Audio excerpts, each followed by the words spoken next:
Welcome to Movie Rundown. Today, we are going to take a look at the movie Parallel Mothers. If you're ready, let's begin. Janice Martinez is a photographer based in Madrid who captures images of Arturo, a forensic archaeologist. Following the photo shoot, Janice engages in a conversation with Arturo, proposing that he assists her with a personal project. Her great-grandfather and other men from her village were victims of fascist atrocities during the Spanish Civil War and were buried in an unmarked mass grave. One of the men managed to survive and return to the village to disclose the grave's location. For years, Janice's family has hoped to exhume the bodies for a proper burial next to her great-grandmother. However, despite numerous requests, the government has been uncooperative and unwilling to initiate the exhumation process. Aware of Arturo's involvement in a foundation dedicated to such matters, Janice seeks his support in obtaining permits and securing funding from the Historical Society to excavate the grave. Arturo expresses his willingness to consider her request. As time passes, the two develop a romantic relationship and eventually share a night together. Several months later, Janice finds herself in the hospital, pregnant and sharing a room with Anna, a teenage mother. During her stay, Janice encounters Anna's mother, Teresa, an actress in her middle age who had distanced herself from her daughter to pursue her acting career before she deemed herself too old to become a star. Teresa spends her time in the hospital, boasting about her successful audition to portray Rosita in the play Doña Rosita. In contrast, Janice's best friend Elena, a magazine editor, visits the hospital and eagerly supports Janice. Janice and Anna bond in the hospital room, sharing the pain of labor and their experiences as single mothers. The two women give birth simultaneously, but their babies are temporarily taken away for assessment due to minor concerns. Janice returns home with her baby, whom she names Cecilia in honor of her grandmother. She swiftly adapts to her role as a devoted mother. However, she exhibits aggressive behavior towards the teenage girl she hired to assist her. Janice maintains contact with Anna, and they discuss the challenges of being single mothers. Anna reveals that her mother has chosen to prioritize her acting career. Anna, unlike Janice,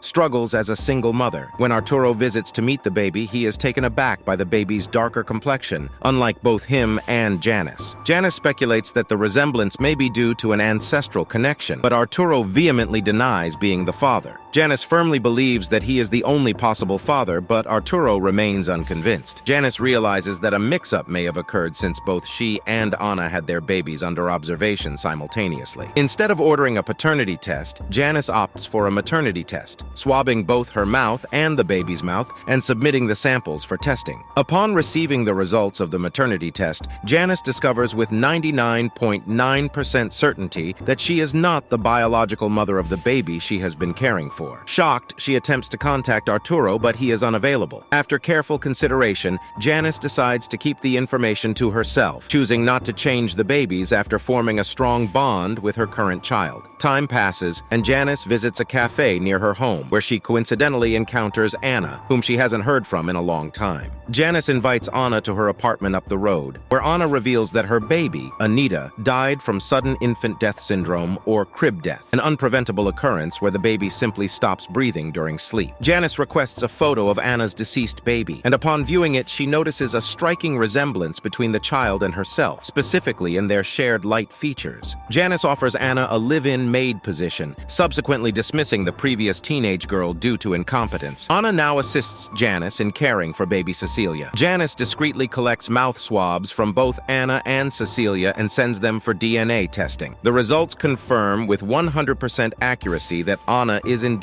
the biological mother of Cecilia. Arturo comes over to see his daughter, and Janice flashbacks to when she first learned she was pregnant, and Arturo was insistent she give up the baby for abortion. He was already married and wants to be loyal to his wife as she's going through chemotherapy. In the present day, Anna proves to be a great help, and the two begin a close relationship. Anna reveals that her daughter was born after she was raped, so she doesn't know which of the three young men were her father. Anna's father convinced her not to report the crime to avoid negative press for the family. When Anna pulls up a photo of the group of boys who had sex with her, Janice looks at all of their faces until she sees one teen boy who resembles Cecilia. Teresa re-enters Anna's life and apologizes for being an inadequate mother while pursuing her acting career. Janice returns to her hometown and gathers information about men whose bodies were never recovered from their ancestral homes. During a confrontation between Anna and Janice, Janice tearfully confesses that she has been withholding a piece of information. She shows Anna two maternity test results. one revealing that Janice is not Cecilia's mother, and the other confirming that Anna is. Angry and hurt, Anna takes Cecilia away from their home, now aware that she is the biological mother.